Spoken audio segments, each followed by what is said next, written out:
So how would you compare Backbone to Too Many Lies, Too Many Masters?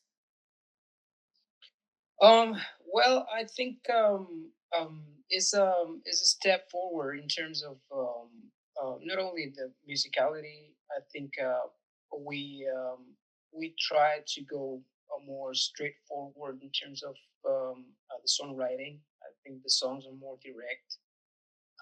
We don't play around in different kind of styles and inside hard rock music. You know, it's like um, I think the songs are make more sense altogether. Um, but also in terms of production, I think we did better with the mixing and the mastering. The album sounds way better than the first one. Nice. And for you, what track was the most challenging to finish? Uh, yeah, probably was the song we wrote together with Ross Ballard, the song called Hideaway.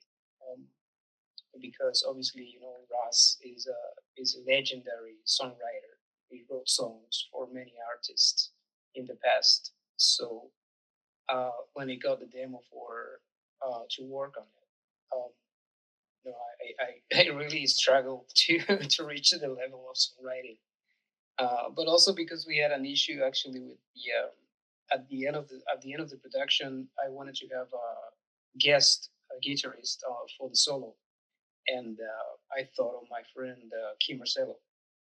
So it took his time to finish the solo, but also when he sent the solo for the mixing, which it was like 4 days before we supposed to deliver the master to the record label, he told me that he changed the chords progression at the end. So so we struggled during the weekend to finish to re-record the bass line and the keyboards for all the changes he did. So yeah, that was a little bit of stress.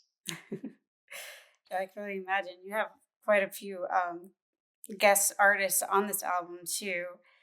Yeah. And I wanted to know what actually inspired the lyrics for Lost in Time. Um. Yeah. That I think. I think you know. I'm not the kind of musician who need to take a lot of time to write things. You know. I tend to, and I try to keep the things very fresh. So normally I write the lyrics a couple of days, even a day before to go to the studio to make the recording. Um, so you know, from in my opinion, it keep the vocal lines and the lyrics fresh. And when you go to the studio, some other ideas comes on the table, and you know, it keeps the music more organic. So um, I remember when I wrote that song, it was the morning before to go to the studio. I was writing the song like 6 in the morning, and needed to go to the studio like 11 in the morning.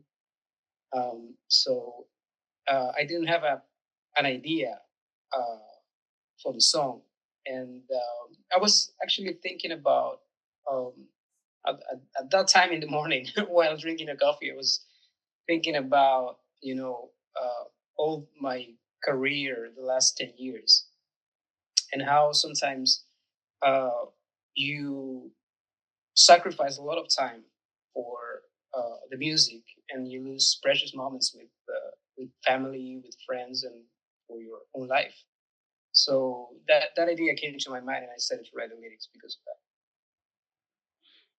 Yeah, definitely a lot of sacrifices in this Yeah, industry, but I like how you write it so last minute. yeah. Sometimes that would freak people out, but like it also works for others, like tight deadlines. That's where you get the most. I don't believe in.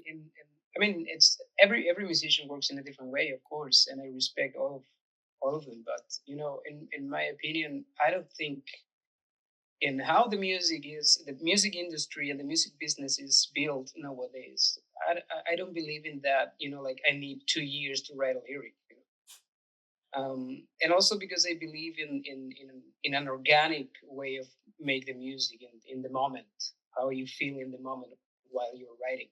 So what I do normally is just to write the songs day before or even in the same morning going to the studio, and that gives me a lot of a lot of different ideas even while I'm recording. And so at the end, the result it comes like a more organic song, in my opinion. Nice. And for you, what song are you most excited about to perform live? Well, actually, we did a show a couple of weeks ago in Switzerland with my band. It was the last show of the year, and we tried to do Backbone, and it was cool. You know, they actually we use it as an opener for the show, and I really liked how the people received it because it's a very hard rock strong song, and it was very cool. But also, I think this in this case and bringing the same thing like the difference between Too Many Lies, Too Many Masters and the new album is I think every song is worth to play live. But especially, bro, I will say Hideaway. I think it's a great song. Not only because Ross wrote the song, uh, but it's a little bit more. Well, I told him, when we were talking about to write together, I told him I need a hard rock song, but it can be played in the radio. And as you did with I Surrender and Since You've Been Gone from Rainbow. So yeah, I got the idea from the beginning, and I think is a cool song to play live. Nice. And is there an unreleased project or collaboration that you're currently working on that people might not know about yet? Not really. I'm trying to really focus on my solo album right now. I mean, the only thing that we still have in the bag is the new Elegant Weapons album, which is already recorded, but because of Richie Faulkner is very busy with Judas Priest right now, we don't know exactly when and how it's going to be the album release. But besides that, well, there is an album I just recorded, but it's in Spanish. It's within a Spanish band. I recorded like a main character of an opera um, concept, and but it's going to be in Spanish, and I think somehow the people is going to be interested also because I have a because I'm from South America. I have a lot of fans from South America and from Spain, and they're always telling me to sing in Spanish. So I think this is going to be the perfect occasion. No, that's awesome. And my next question was actually going to be like, you have so many like projects, you're always working. And Yeah. so for that, with like your other bands and everything, how do you separate the creative headspace between each project to your solo material?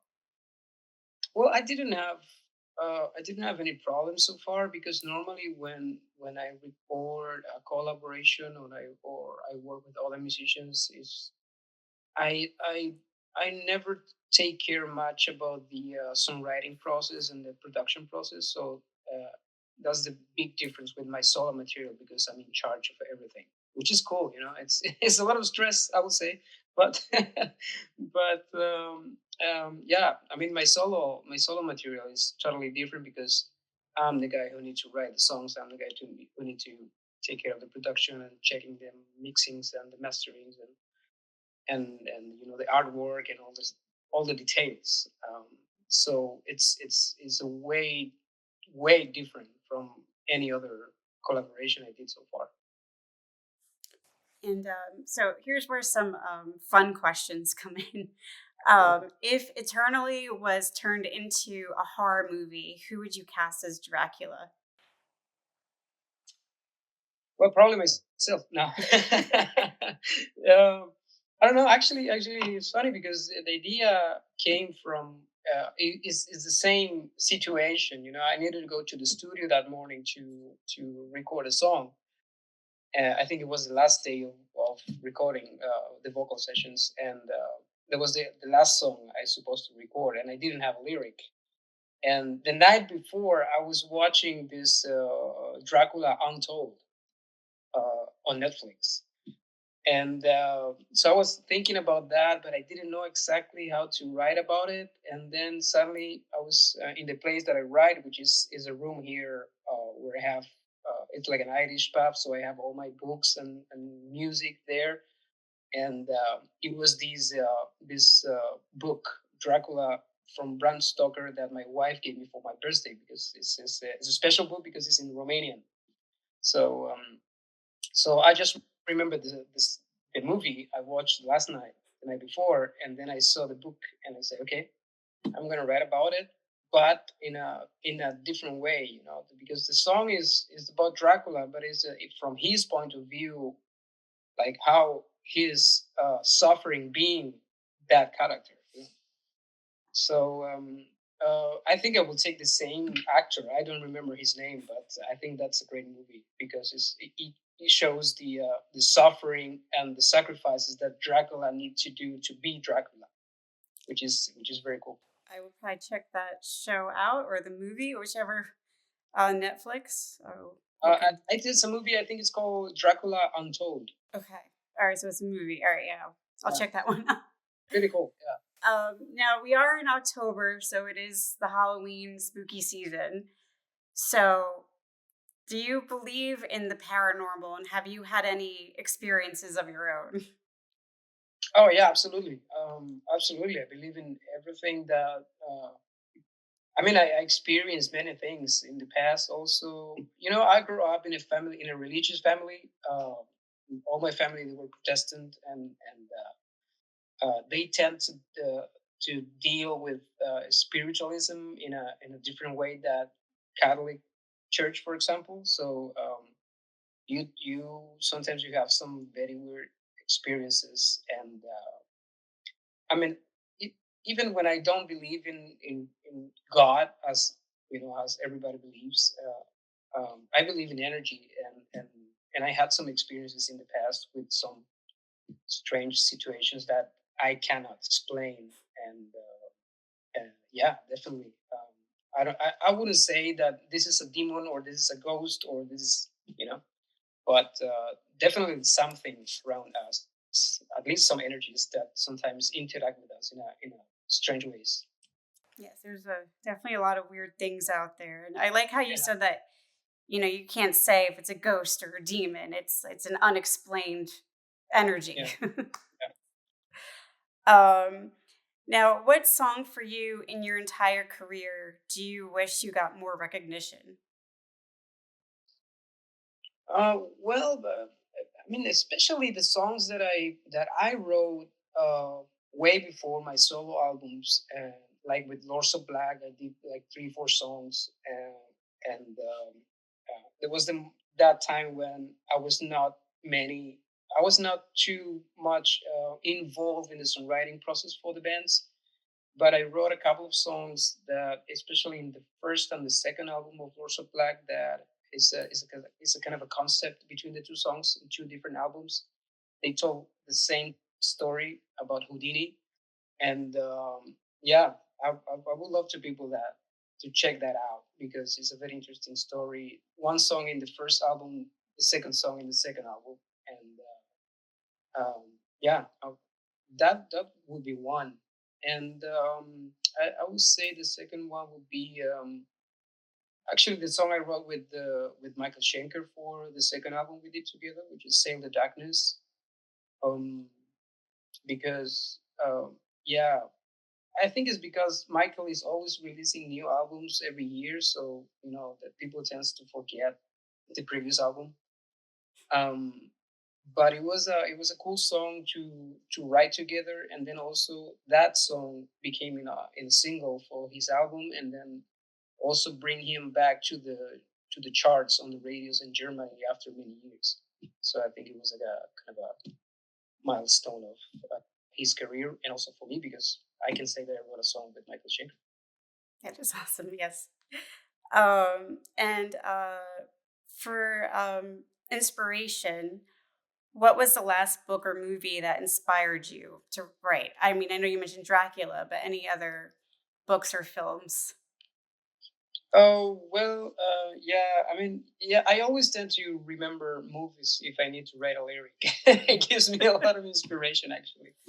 I wrote a song about is a Denzel Washington song movie, sorry, called "The Book of Eli."